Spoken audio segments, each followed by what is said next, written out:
Sejam muito bem-vindos ao Café Ciência e Fé, uma conversa entre amigos, num espaço onde a ciência não tem problemas café.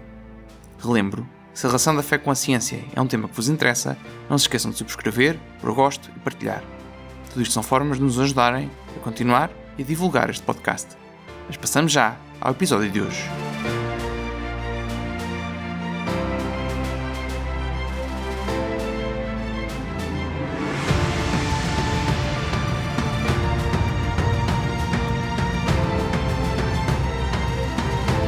Permaneço muito em dívida para com Vossa Senhoria pela sua continuada afeição para comigo e para com os meus, e desejo ocasião de lhe corresponder, assegurando-lhe de que encontrará em mim prontíssima disposição de ânimo para o servir em consideração ao seu muito mérito e à gratidão que lhe devo. Como irmão afetuosíssimo, Maffeo Cardinale Barberino. Portanto, Bernardo, estamos aqui com uma carta do cardeal Barberini, Maffeo Barberini, não é? Ao Galileu, em tom claramente amigável. Amigável e agradecido e desejoso de poder retribuir. Ajudá-lo. E retribuir o quê? E isto é muito relevante para o caso do Galileu, não é? Porque o Maffeo Barberini não só era cardeal, como estávamos a referir antes do intervalo, não é? Aqui, numa reviravolta extraordinária, quando o Galileu tinha acabado de ser acusado de uma heresia gravíssima, não é? O amigo dele, Maffeo Barberini, é eleito Papa. Sim. Não é? E Galileu fica recebeu super esta feliz, notícia, não é? certamente, fica super feliz, não é? Com cantos de júbilo, não é? Porque... Mas esta carta toda, este Gonçalo, é interessante, porque esta ânsia de retribuir o favor, não é? Faz-nos pensar, mas que favor foi esse? E o favor foi que o Galileu ajudou o sobrinho do cardeal, o Francesco Barberini, ajudou a obter o doutoramento em Pisa, porque Galileu movia-se muito bem em Pisa, foi lá professor, e é este o agradecimento que o cardeal Maffeo Barberini tem e que está desejoso de poder retribuir ao Galileu assim que puder. É interessante aqui esta... É para percebermos, porque é este como cardeal, é que as coisas funcionavam, não é? E este cardeal era jovem, ainda por cima, este cardeal era mais novo do que o Galileu. Ou seja, ele olhava para o Galileu não só como um sábio que o cardeal Barberini admirava muito, como um amigo, mas também como um mentor, alguém, porque o cardeal Barberini lia muitos livros de astronomia. E olhava para o Galileu como um mestre, como um professor, não é? Alguém, um mentor, não é? Nestes temas que ele gostava, não é? E é este o Papa que depois o vai condenar. Esta é a ironia das ironias, não é? E isto tem que ser explicado, porque isto não é óbvio porque é que isto acontece, não é? Mas no fundo há... Porque aparentemente neste momento isto para o Galileu está tudo às mil maravilhas, não é? Quer dizer... Isto para ele é perfeito. Quer dizer, tem ali algumas tensões com algumas pessoas, não é? Isso já vimos. Sim, e é chato. Com o Urbano, com os jesuítas, sim, com os dominicanos. Mas quer dizer, uma pessoa na situação dele, agora... Imagina, um amigo teu, de repente é eleito Papa, tu pensas, bem, já não me preocupo com mais nada, isto agora é tudo. Isto agora é grande. Agora digo o que não é quiser, só porque... Os amigos do Galileu, Cesarini e Ciampoli, por exemplo, grandes amigos de Galileu, obtêm importantes cargos ao serviço do novo Papa. Não é só o Galileu, é os amigos tornam-se de repente na entourage do novo Papa, não é? Isto é uma coisa... Isto são notícias boas em cada dupla, não é? Uma das seguir às outras, não é? O que é super interessante. E esta notícia da eleição do Papa Barberini é tão importante que estava quase para ser impresso o livro do Galileu Il Saggiatore, e um dos amigos dele da Academia dos Linces, o Stelluti, diz: não, vamos lá refazer o frontispício, vamos fazer uma capa nova, porque agora o Il Saggiatore do Galileu vai sair com as armas de Barberini. Juntamente com... Claro, que é para aproveitar o novo amigo patrono, não é? Que agora é Papa, não é? E isto é extraordinário. O mesmo Francesco Barberini, sobrinho do Papa, que o Galileu ajudou a entrar para o doutoramento, é feito cardeal e também entra na Academia dos Linces. Portanto, o sobrinho do Papa agora também é colega lince do Galileu e dos restantes linces. O novo Papa, gosta muito destes temas, como falámos, de tal forma gosta muito destes temas que quando sai a obra Il Saggiatore, o tal disputa com o Padre Grassi, não é? Reparem como isto é irónico. O próprio Papa gosta tanto do livro de polémica do Galileu contra o Padre Grassi que pede para ler o livro à mesa. Ou seja, o Papa está a adorar a polémica e à refeição pede para lerem o livro do Galileu Il Saggiatore contra o Padre Grassi. E como podem imaginar, não é? O Padre Grassi não estaria muito contente com com a popularidade deste livro, não é? Eu estava à espera que ele à mesa estivesse a ouvir algo como a imitação de Cristo ou algo desse. Também ouviria certamente, não é? Leituras mais edificantes, não é? Mas o Papa divertia-se muito com ouvir a prosa do Galileu. E acontece aqui um dos episódios mais coloridos desta guerra Galileu Grassi, que é quando Il Saggiatore sai do Prelo para as livrarias. Padre Grassi estava na Livraria del Sole, em Roma, uma das várias que havia em Roma, não é? Para comprar o livro, para ver. Eu acho que não sei se ele comprou ou se não comprou, mas o Grassi, um dos amigos de Galileu, é que conta esta história, que é o Stelluti, que estava na livraria, não é? E o Padre Grassi entrou na livraria, pediu o livro do Galileu, de Saggiatore, e assim que olhou para o frontispício com as armas do novo Papa, ele disse assim, o Padre Grassi, eu vou citar agora o amigo dele, Stelluti. O Padre Grassi pediu o dito livro e ao ler o frontispício mudou de cor e disse que Vossa Senhoria, o Galileu, o fizera esperar 3 anos por este livro. Mas, quando ele ler, vai achar que foi muito apressado, não é? Como quem diz, demoraste 3 anos, Galileu, mas disse demorar demais, não é? O Padre Grassi meteu o livro debaixo do braço e foi-se embora. Furioso, não é? Com a publicação do Saggiatore com as armas do novo Papa, não é? O descaramento do Galileu a aproveitar-se do novo Papa para alterar o frontispício. Aproveitar a situação. Para passar a ideia do leitor que o Papa era realmente do livro. Ele realmente, em matéria de movimentos de corte... Era brilhante. Era absolutamente brilhante. Mas então o amigo dele é eleito Papa e que consequências é que isto tem, não é? Em que medida é que isto vai aqui modificar a posição do Galileu? Isto vai dar ao Galileu uma grande confiança de que ele pode voltar a trabalhar o seu tema do copernicanismo. E o Galileu aproxima-se bastante da corte romana por estes tempos, não é? Em abril de 24, o Galileu vai a Roma, tem audiências com o Papa, com vários cardeais. O Papa diz-lhe que ele pode escrever sobre a teoria de Copérnico, desde que encare como hipótese, não é? Nada disto é novo. Também foi o que se fez ao permitir a circulação do livro de Galileu 4 anos antes. O livro de Copérnico 4 anos antes. É nesta altura que o Galileu traz um instrumento científico muito curioso, uma novidade instrumental, um microscópio. Traz o microscópio, mostra o microscópio à Academia dos Linces e fazem várias experiências de observação do mundo microscópico, e o outro lince, o Francesco Stelluti, vai publicar mais tarde desenhos destas observações ao microscópio, desenhos de abelhas. E porquê de abelhas, Gonçalo? Porquê de abelhas? Isso é um detalhe interessantíssimo. E aqui vamos fazer... Bem, nós temos estado aqui no caso Galileu, na secção científica e da corte, mas agora vamos abrir aqui a secção cultural do Café Ciência e Fé, não é? Abrimos muitas vezes, não é? Por acaso, de facto abrimos. Mas repara, eles oferecem estas observações dos detalhes das abelhas ao Papa, mas isto... Uma pessoa pensa, bem, é uma abelha, não é? O que é que tem de especial? Isto não é nada inocente, repara na genialidade dele, é que a abelha é um dos símbolos do brasão da casa dos Barberini. Exatamente, isso não é nada inocente. Da família do Papa. E uma coisa interessante, e nós vamos pôr nas notas, se nós virmos... Portanto, esta família era de tal forma importante em Roma que em vários sítios em Roma é possível ver as abelhas da família Barberini. Até na Basílica de São Pedro. É engraçadíssimo. A Basílica de São Pedro tem no seu centro o chamado baldaquino, que é aquele género daquele toldo com 4 pilares muito grandes. E na base desses pilares encontra-se o brasão da família Barberini com as abelhas. Mas não é só aí. Por todo lado em Roma.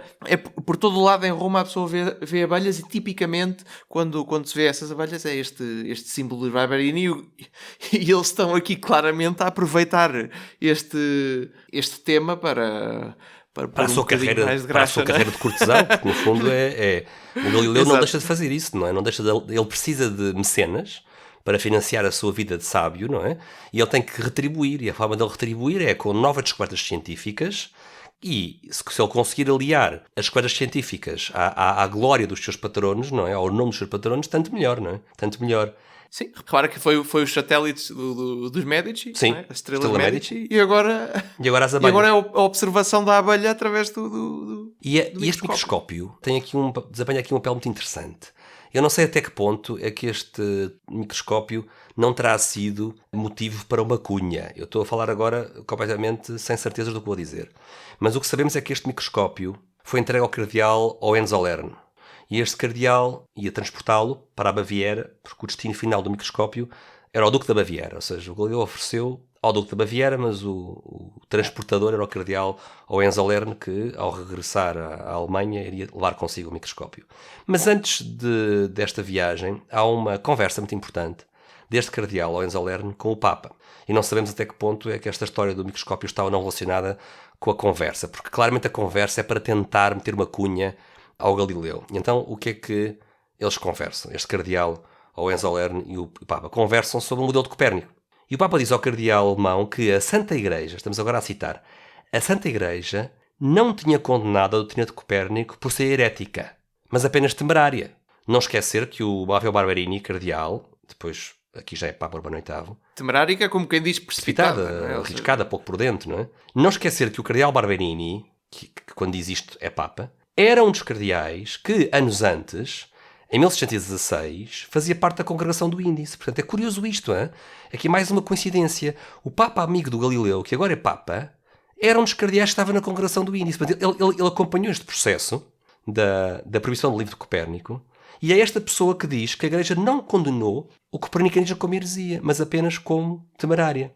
Portanto, vemos claramente a pouca importância que este novo Papa, que este jovem Papa Urbano VIII dá às conclusões daquela comissão de teólogos, não é? E àqueles decretos que aconteceram uns anos antes, não é? Vê-se que a opinião que tinham sobre o modelo de Copérnico era apenas que era uma teoria imprudente, temerária, mas nada que fosse herético. Atenção que este Papa não é um Papa copernicano. O Papa Urbano VIII não é copernicano. Ele não acredita, ele tem uma opinião sobre este tema que faz lembrar um bocado o instrumentalismo em filosofia de ciência. O Papa não acredita que quem quer que seja possa demonstrar copernicanismo. Ele está convencido que as teorias matemáticas, que são usadas pelos astrónomos, não se mostram fisicamente. O que é interessante, é uma opinião, diríamos, quase instrumentalista, não é? Ele acha que não há uma correspondência real entre estas teorias que salvam os fenómenos na matemática. Não é? Entre a matemática e a física e o movimento dos corpos. Mas repara que nós hoje damos isso de barato, mas durante muito tempo não foi assim, não é? É perfeitamente... Claro.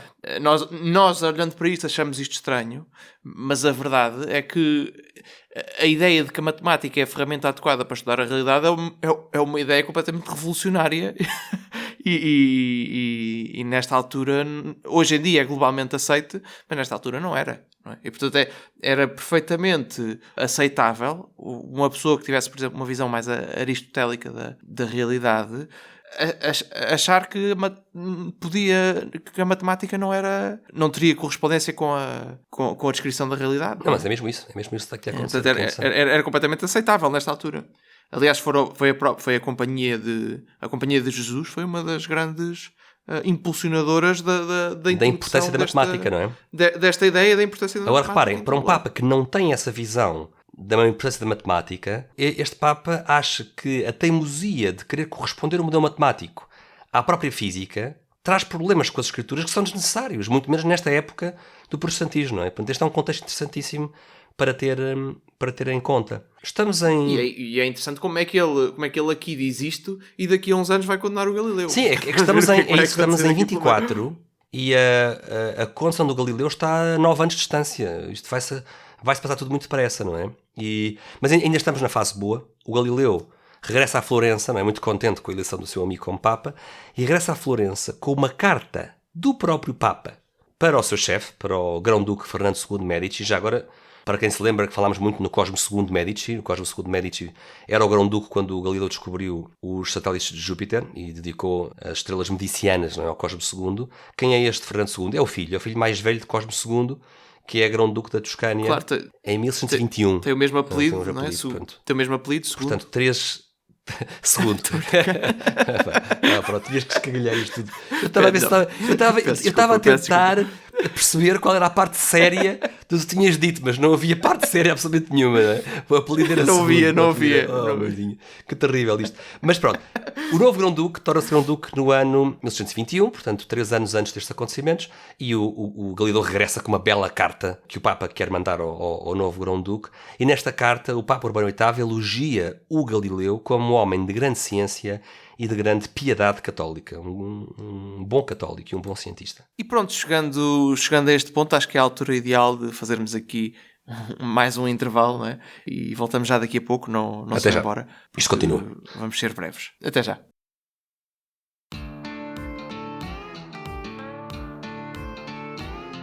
Estás farto de podcasts chatos e que te adormecem? Então prepara-te, porque estamos a preparar a melhor mistura de ciência e fé. Subscreve agora e deixa para trás os teus problemas de café. E não se esqueçam de pôr gosto e partilhar.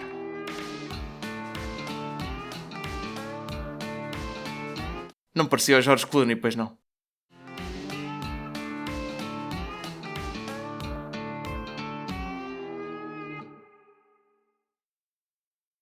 Eu observei muitos e pequenos animais com muita admiração, entre os quais a pulga, que é bastante horrível. O mosquito e a traça são bem bonitos. E vi com muito prazer como as pulgas e outros animais pequenos conseguem andar agarrados a espelhos de pernas para o ar. Vossa Excelência terá a oportunidade de observar um grande número destes pequenos detalhes e eu ficaria muito agradecido se me pudesse contar acerca daqueles que achou mais curiosos. Em resumo, a grandeza da natureza, o subtil e indizível cuidado com o qual a natureza trabalha é fonte de contemplação sem fim.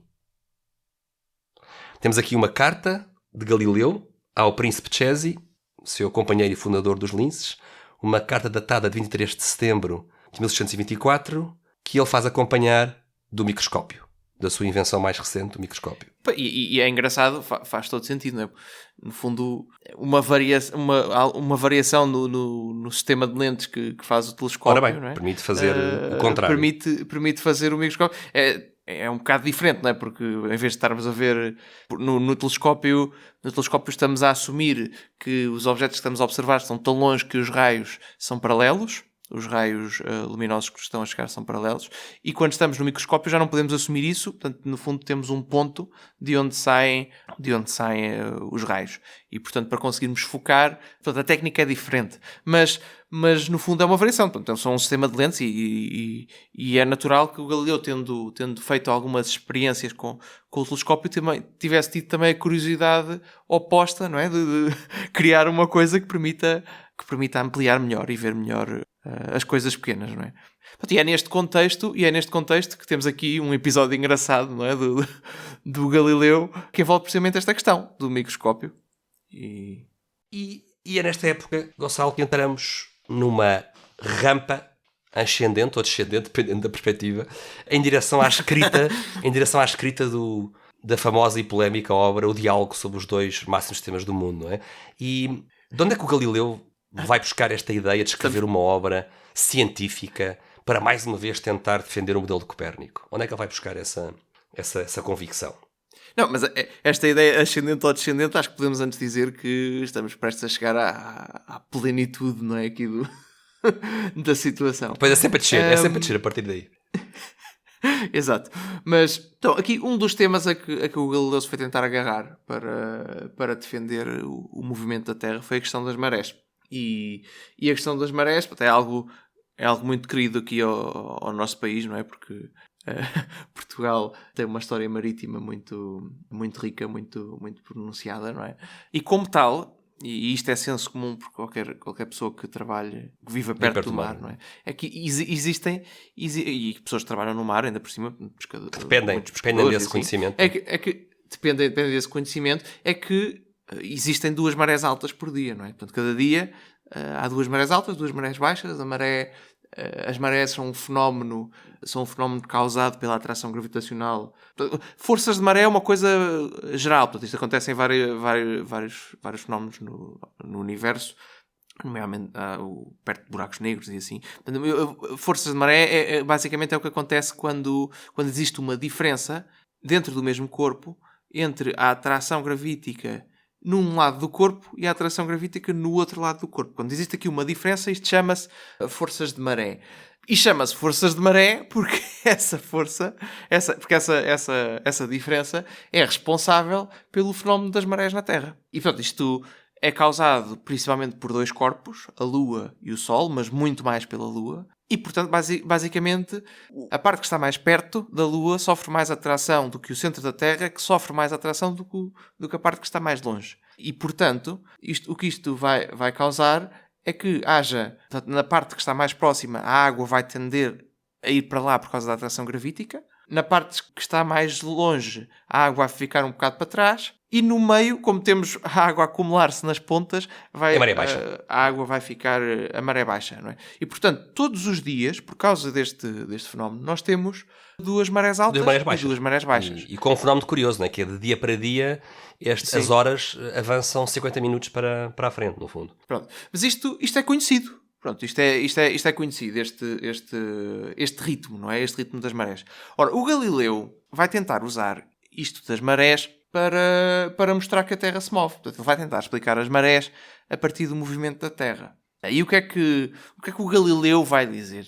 Portanto, imagina que a Terra está a andar à volta do Sol, não é? E a Terra roda. Portanto, nós temos basicamente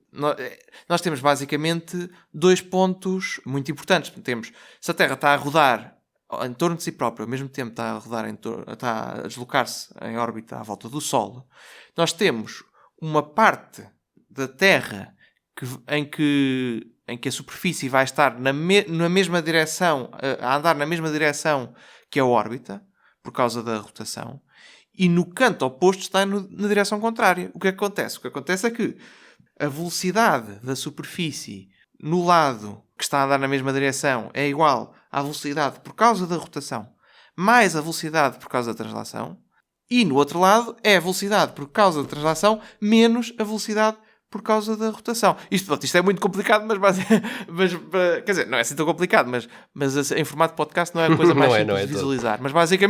Mas basicamente temos um lado da Terra que está a andar mais depressa e o outro que está a andar mais devagar. Certo. Basicamente. Essa é a teoria do Galileu, não é? Mas o que é estranho, Gonçalo? Sim. É que nós temos duas marés por dia, não é? O que é que ele diz? O que é que ele vê? Ele vê que, estavas a dizer, há bocado quando estávamos a preparar este episódio, que eles observaram que quando um barco estava a andar e travava, foi em Veneza, que estava no convés, a água que estava no convés ia para a frente. Ou seja, o que acontece quando temos uma aceleração, isto é perfeitamente normal, é a mesma coisa que nós irmos num carro e fazermos uma curva para a direita e sentirmos uma força centrífuga. Sentirmos a força centrífuga. Isso é o quê? É uma força de inércia. No fundo, os objetos têm tendência a manter a velocidade que tinham e para serem travados ou para mudarem de direção tem que se fazer uma força, mas eles querem manter a velocidade que tinham.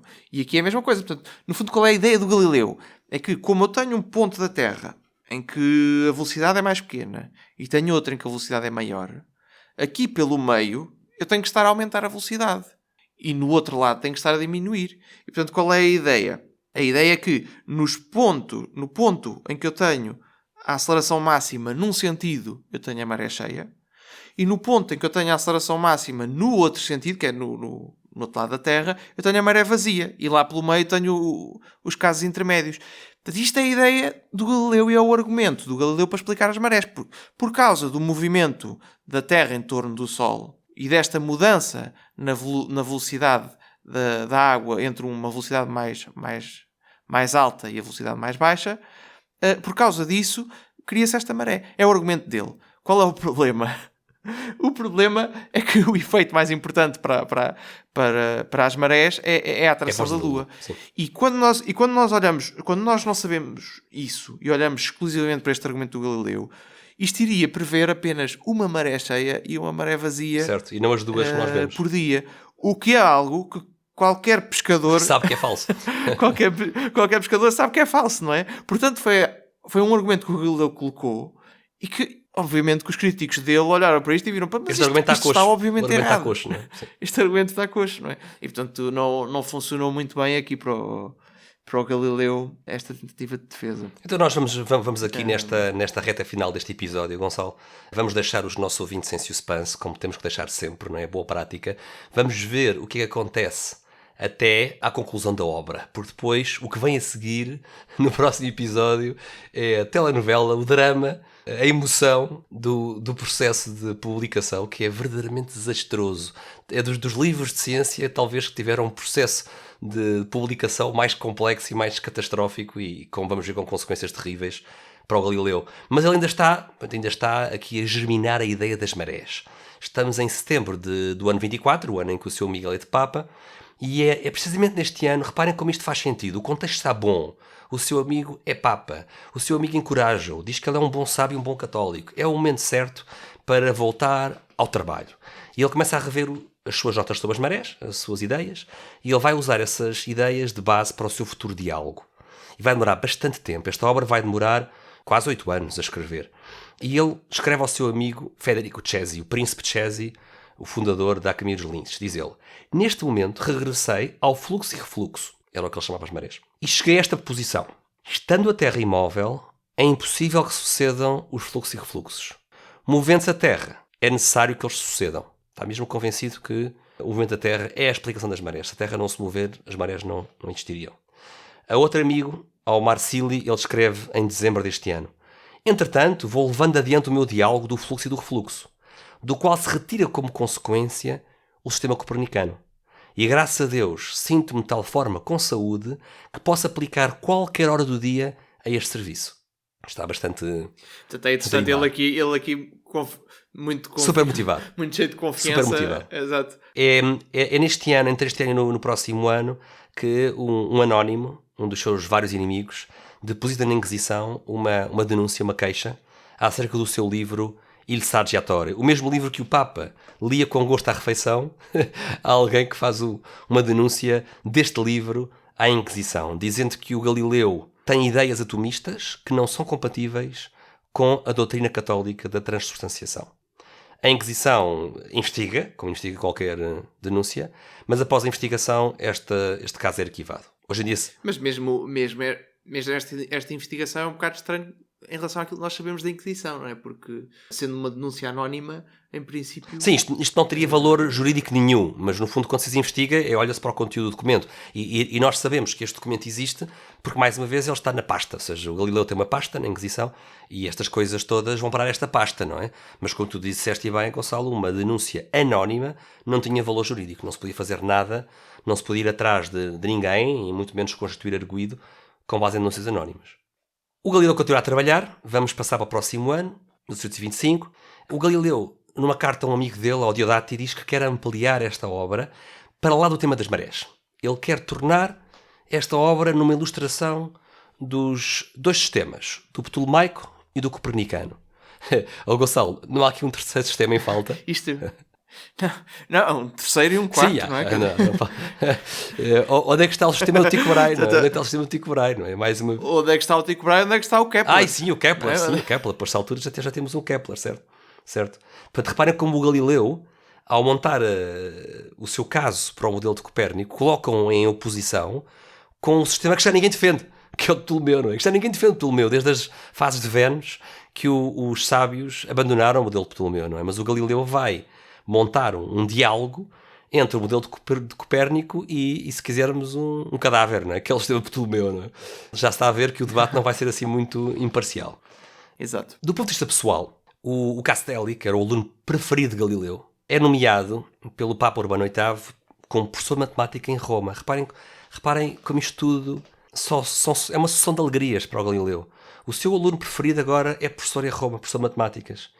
Além disso, o Papa também escolhe o Benedetto Castelli como professor do seu sobrinho Taddeo Barberini. A proximidade do Círculo de Galileu ao Papa cada vez mais intensa, cada vez mais clara. Portanto, eu estou a imaginar, não sei se é o caso, mas estou a imaginar aqui o Galileu já a magicar na sua cabeça: bem, eu dei o salto de Veneza para Florença, agora vou dar o salto de Florença para Roma, não? Aliás, eu acho que aqui já se pode dizer que ele já deu, quer dizer, praticamente, não é? Ainda não está lá, já vamos ver, mas ele já está a dar passos nesse sentido, não é? Porque ele vai a Roma e várias vezes e sente-se protegido. Já tenho os meus amigos todos lá, não é? Já claro, agora... sente-se protegido. E ele dá um passo importante. Vamos juntar à malta. E precisamente como estás a dizer, ele dá um passo nessa direção. Em março de 1927, quando o Papa Urbano VIII atribui uma pensão de 60 scudi por ano ao Vincenzo Galilei, que é o filho do Galileu, o que é muito interessante. Portanto, agora temos o próprio filho de Galileu a receber uma pensão anual do Papa. Por acaso era interessante vermos aqui quanto é que, o que é que isto equivale nos Pois, dias seria de hoje. interessante ver isso. Mas- Seria interessante ver isso. No fundo, estas pensões permitiam era subsistência. uma questão de bolsa de estudo. Talvez pudesse comparar com a bolsa de estudo. Permitia ao Vincenzo não ter que trabalhar, ou seja, poder seguir uma carreira intelectual e poder estudar, não é? Poder seguir uma carreira mais nobre do que o trabalho manual. Acho que, no fundo, não seria uma grande fortuna, não é? Mas reparem como isto já é patronato, isto já é mecenato à família de Galileu, não é? Descaradamente já. Por volta de 1928, o Galileu passa muito mal de saúde, uma doença grave que o deixa atormentado com dores durante mais de um ano. Os amigos estão impacientes. Por volta de 1629, já há cartas dos amigos a pedir que o Galileu conclua o seu diálogo, não é? Os amigos estão ansiosos por essa... Coitado, está ali cheio de dores. Os e amigos a pedir, acaba lá o livro, acaba lá o livro. Acaba lá o livro. É terrível, é terrível. Mas o Galileu quer acabar o livro, não há dúvida. Ele quer mesmo acabar o livro. Isto é o livro da vida dele, não é? Perto do Natal. Ao mesmo tempo é compreensível, imagina que ele morria. Pois, e em 28 ele teve, Não- ele não teve era muito assim mal. tão- Ora bem, ele queria deixar a obra acabada, não é? E estamos agora perto do Natal, 1629, e o Galileu diz aos seus amigos, o Federico Cesi e o Ciampoli, que a sua obra chegou ao Porto, que ele conduziu ao Porto a sua obra. Vamos ver que ainda não é bem assim, não é? Este é o otimismo do Galileu. Em fevereiro de 1630, o Papa atribui uma pensão de 40 scudi ao próprio Galileu. Portanto, é aqui que é neste ano que o Galileu fica com o Papa como patrono. Já tinha o Grão-Ducado da Toscânia como os seus mecenas, Patrão. não é? Como patrão, e agora tem também o Papa como seu mecenas. 40 scudi por ano. Acho engraçado que é menos do que aquilo que ele deu ao Mas é filho. curioso, não é? Mas- Curioso. Talvez o Galileu já teria outras fontes de rendimento, também não precisaria tanto, talvez, como o filho, não é? Sim, O filho estava-se a lançar, trabalhava não é? era o embaixador científico da Toscana. Sim, não é? aí era daí que vinha a sua principal fonte de rendimentos. Imagino que isto fosse mais um género de um Sim, bónus. era um bónus. Era um gesto de amabilidade, também de retribuição pelo agradecimento. Não esquecer que o Galileu e o seu círculo, não é, ajudaram muito, não só este Papa Barberini, mas também a família Barberini em geral, não é? Os sobrinhos do Papa, não é? Dando aulas aos sobrinhos, dando-lhes entrada em doutoramentos, como aconteceu em Pisa com o Francesco Barberini. E vamos chegar aqui ao fim deste episódio. Estamos em abril de 1630. E o Galileu respira de alívio porque terminou o seu diálogo acerca dos dois máximos sistemas do mundo, o ptolomaico e o copernicano. E ele escreve esta sua grande obra, a sua magnum opus, escreve em forma de diálogo. E confronta, neste diálogo, 3 personagens. Quem eram estas 3 personagens? Isto é mais ou menos inspirado nos diálogos de Platão. Sim, isto era uma forma típica de escrever este tipo de obras, porque era uma forma, eu acho que tinha várias vantagens. Por um lado, uma forma de mostrar que o autor pensou em todos os ângulos. Se o autor colocar os argumentos representados pelos seus defensores e pelos seus adversários, o autor está a demonstrar ao leitor que é imparcial, que considerou todos os ângulos de uma questão, por um lado. Por outro lado, torna a obra mais apelativa, não é, Gonçalo? Porque ninguém tem paixão para ler um tratado, uma monografia monocórdica, não é? Toda cheia de fórmulas. E não é? talvez até passível de ser representada Por no exemplo, teatro. por exemplo, eventualmente. E no fundo isto traz a ciência. Eu não vou dizer ao comum dos mortais, eu não vou dizer ao comum dos mortais, porque o comum dos mortais não sabia ler, mas traz a ciência certamente para os cortesãos, para os espaços da corte, para aqueles que, não estando na corte, liam livros, que havia uma parte importante da sociedade que, não sendo cortesã, tinha algum poder de compra, interesse e possibilidade de acompanhar este tipo de obras, não é? E este tipo de obras tornam este tipo de temas acessíveis. A obra não é escrita em latim, é uma obra em italiano e que é uma divulgação, é uma obra de propaganda. É uma divulgação, propaganda no bom sentido, não é? O Galileu fazer propaganda ao modelo de Copérnico da forma mais intuitiva, mais amigável, amiga do leitor que ele possa encontrar, que é a forma do diálogo. E quem são estas 3 personagens? Portanto, ele escolhe aqui 3 personagens e dá-lhes nomes nada sugestivos e nada indicativos daquilo que ele pensa. Não é? Portanto nada de todo, qualquer semelhança com com algum género de Malícia.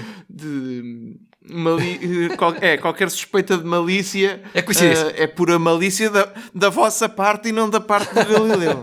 Não, estou a brincar. Portanto, ele chama... Portanto, a primeira personagem, não é? Aquela que é o copernicano, não é? O herói. Sim, o herói deste livro vai se chamar o Salviati. Salviati, que é o nome de um amigo do Já morto, Galileu, na altura já tinha também morrido. Filipe Salviati, não é? Mas Salviati, não sei exatamente o que é que significa, mas soa-me aqui a salvar, não é? Olha, nunca tinha pensado nisso, mas é interessante. Não sei se... Não tenho a certeza. É interessante. Não tenho a certeza, mas parece-me ter a mesma É um nome origem positivo, não é? É um nome não sei. positivo. Parece-me. Por acaso podemos ir confirmar isso e depois... Ele tinha tantos amigos, não é? Pode ter escolhido o nome a dedo, não é? Para dedicar, não só dedicar o livro a este seu amigo, mas também passar algum tipo de mensagem subliminar com o nome. Mas continua. Sim. Depois há aqui uma segunda personagem, que é o Ptolomaico, não é? Em honra... a personagem que é Ptolomaica, que é em honra a um senhor da Cilícia, que tinha o nome de Simplício. O Simplício de Cilícia. Portanto... Exato, Simplício de Cilícia. E pronto, e este... Pronto, foi uma personagem importante, mas o nome é assim um bocadinho... O nome tem duas... Já imaginaste? O nome tem dois sentidos, não é? É um bocado malicioso, porque, por um lado, como vamos ver, o Simplício é o que dá os piores argumentos, porque é o que defende o modelo de Ptolomeu, não é? É o que diz as maiores calinadas e é o que é mais lento de inteligência, é o Simplício. E a palavra claramente pode ser lida nesse sentido malicioso. Mas eu acho que o Galileu também usou este nome de forma muito inteligente, porque este nome permite uma outra interpretação pacífica. Porque o Simplício de Cilícia era um importantíssimo comentador de Aristóteles, que foi ativo sobretudo no começo do século VI depois de Cristo. Portanto, o Simplício de Cilícia é um histórico comentador de Aristóteles e por isso o Galileu poderia dizer: fui buscar o nome do Simplício para honrar os aristotélicos que defendem o modelo de Ptolomeu, não é? Mas é um duplo significado aqui. É a mesma coisa. Sim, isto é um bocadinho como eu escrever uma peça e dar a uma personagem o nome de Palerma. Olha, este aqui é o Palerma. Bem, mas eu não lhe chamei Palerma. Não, tinhas que ir buscar um Palerma que existisse. Tinhas que ir buscar um Palerma que fosse autoritário. É isso assim, não é bem? Eu chamei-lhe Palerma porque existe um comentador de Aristóteles que é o Palerma no século não sei. Tinhas que encontrar esse Palerma, não é? Neste caso, não sei se existe, mas é algo deste estilo. É algo deste estilo. É uma técnica inteligente de retórica. E quem é o terceiro? E depois eu posso dizer, vocês estão a achar que eu estou a chamar algum nome ao rapaz, e vocês é que estão a ser maliciosos, não sou eu. Ele é o Aristóteles. E depois existe aqui uma terceira personagem, que é o Sagredo, não é? Que é outro amigo do... Que já tinha morrido também. É homenagem a outro amigo do Galileu. Que curiosamente, não é? Curiosamente ele entra neutro do diálogo. Deixa-me adivinhar, o que é que acontece? No final ele convence do modelo de Copérnico, não é? Olha para que surpresa. Pois claro. Que surpresa. Fica absolutamente convencido com os argumentos extraordinários do Salviati e nada impressionado com o Simplício. Agora... Portanto, entra neutro e sai Copernicano. Agora, Gonçalo, até agora do que nós falámos neste episódio, há algum sinal, há algum indício de que publicar este tipo de diálogo vai trazer algum problema para o Galileu? Há algum indício? Até agora tudo parece perfeito, não é? O ambiente é espetacular. Os seus amigos têm cargos com o Papa, o Papa é amigo, ele está a receber dinheiro do Papa, o Papa gosta destes temas, o Papa gosta dos seus livros. Não há nenhum indício de que a tempestade vai desabar. Houve aquela situação na década anterior, não é? Com o Index. Sim. E com as obras do Copérnico. Que entretanto já estavam em circulação. Tinham voltado à circulação. Sim, houve essa situação uns anos antes. Houve a situação dos rumores que correram na altura, que se corria o rumor que lhe tinham dito para ele não ensinar isto, não é? Mas ele tinha o documento do cardeal Bellarmino, que falámos no início deste episódio. Entretanto, é amigo do Papa e vários amigos dele estão em posições importantes em Roma, como professores e como cardeais, não é? Portanto, em princípio, e o Papa gosta disto, portanto, nada aqui iria dar a entender ou levaria a pensar que a publicação desta obra lhe fosse de causar algum problema, não é? Isto assumindo que ele na obra defende o copernicanismo do ponto de vista hipotético. E repara, ainda há aqui mais uma circunstância super feliz. É que o Galileu, que vai agora embarcar, como vamos ver, numa tremenda aventura de publicação do seu livro, vai parecer mesmo as obras de Santa Engrácia. Editar este livro vai ser um verdadeiro pesadelo, como vamos ver, não é? Mas o Galileu sabe que para publicar um livro tem que ter o imprimatur das autoridades eclesiásticas, é obrigatório.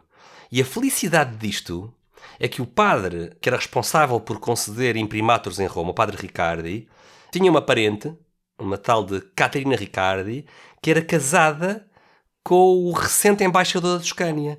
Enquanto que o Galileu dava-se muito mal com o antigo, o Galileu tinha uma relação um bocadinho mais complicada com o Curzio Piquera, que é o embaixador da Toscânia, o anterior.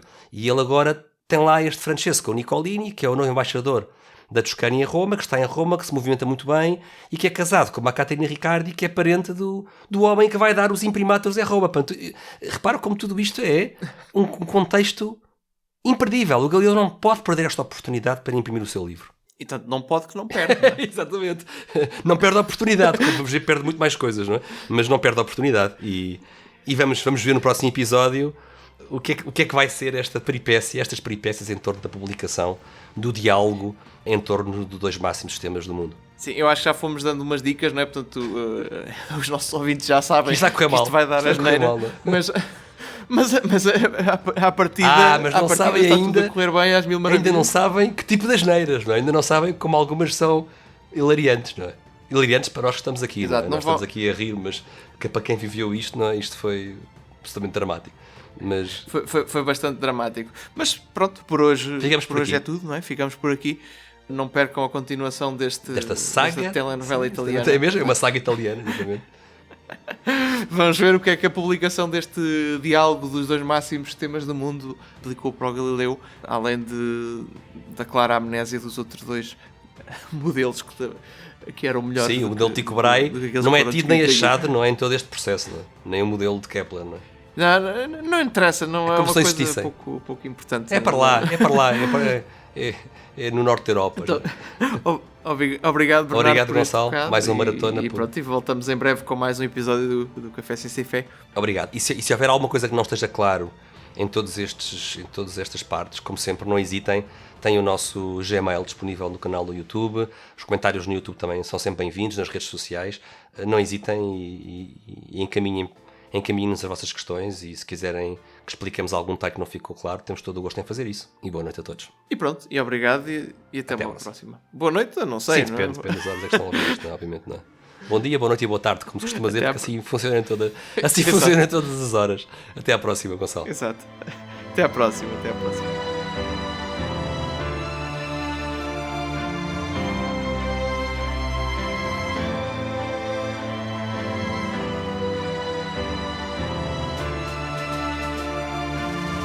Foi o final de mais um episódio do Café Ciência e Fé, desta saga do caso Galileu.